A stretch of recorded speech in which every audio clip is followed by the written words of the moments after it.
Christy, it's great to see you again. Thanks for joining us. Thanks for having me, Peter. I'd like to start by asking you about this exchange, somewhat contentious, between you and Riverside County Sheriff Chad Bianco. You had posted something criticizing how he's dealt with the pandemic, and he responded to you. What can you tell us about that? It's really unfortunate that our sheriff has now come down with COVID, as well as his family. I hope that they recover quickly. I know that a number of deputies in the sheriff's department have actually died from COVID. So this is a serious pandemic. I was disappointed. I have been critical about his handling of the pandemic throughout this time. He's criticized mask requirements. He said on news and on national news saying he won't enforce any public health orders or work to keep our community safe. He said he will not take the vaccine. And he said that this virus is no big deal, but it's killed 3,000 of our loved ones in Riverside County. 268,000 people have contracted this virus in our county alone. So I think to say that the virus is no big deal really minimizes the suffering that our community has faced during this nearly a year now.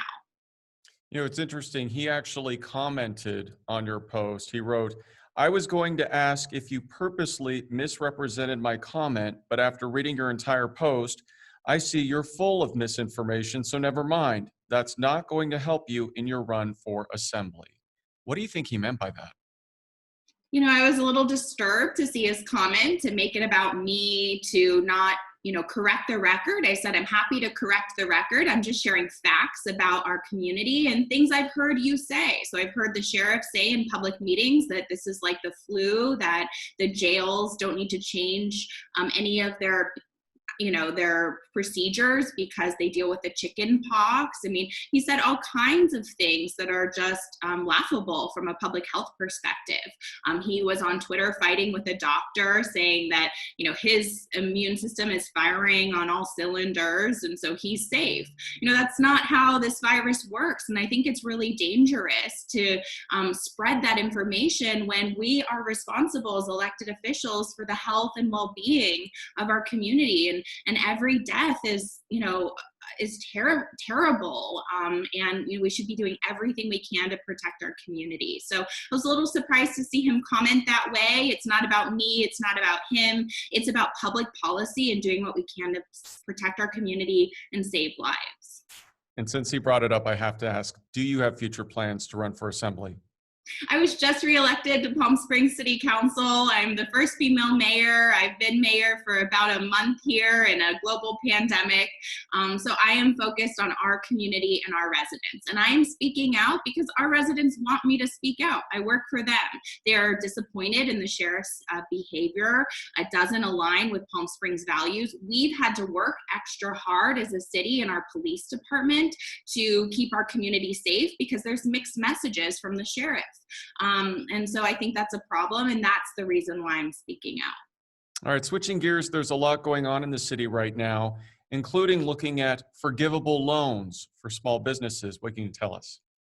Yes, I'm really excited. The Palm Springs City Council allocated $1 million to support local businesses that are hardest hit through this pandemic. So that would be, restaurants, salons, massage, tattoo, all of these industries that have been closed for significant amounts of time. So we're considering $1 million worth of forgivable loans to small businesses.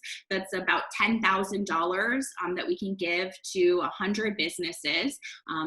And more if there's fewer that are available. And so, we're trying to fill the gaps. We know that a lot of our businesses couldn't get federal assistance or county assistance. If you've had to have been in business for a year to get some of that relief. So we want to support all of our businesses. We want to make sure that they can make it through this pandemic, and we want to do everything we can to help. And this is a good first step. I'm curious, Christy, we've heard from small business owners, a lot of them want to know why it's taken this long to get these forgivable loans. We've done so much as a city to support small businesses. We spend over $15 million on tourism every single year, and to support our economy. So we did get COVID relief. We were using some of that money, and mind you, we've only received, less than $1 million from the federal and state governments for a bailout for the city, whereas the counties received $430 million.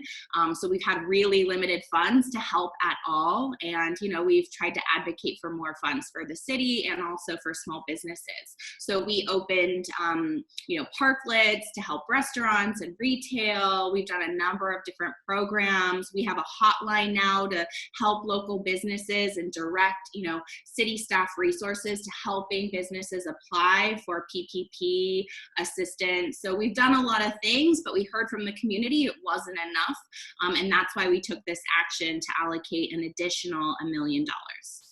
This has certainly been a big week of change for the city of Palm Springs, not only your new coupons for restaurants, but also I interviewed your new city manager, Justin Clifton, yesterday. Any other changes while I have you here that we should know about? The world is changing every day. It's only almost the end of January, and we've already survived a lot. It is an exciting time for the city of Palm Springs. And so to have a change of leadership, I think is really exciting. Justin is going to bring so much excitement and energy and experience to our community and lead us into the future. So I'm grateful to be part of this period in Palm Springs, history as we move to the next chapter. And, we're going to get through this pandemic and we're going to be better than ever. And so, we just need to get through the next few months here and make sure everyone in our community can get vaccinated.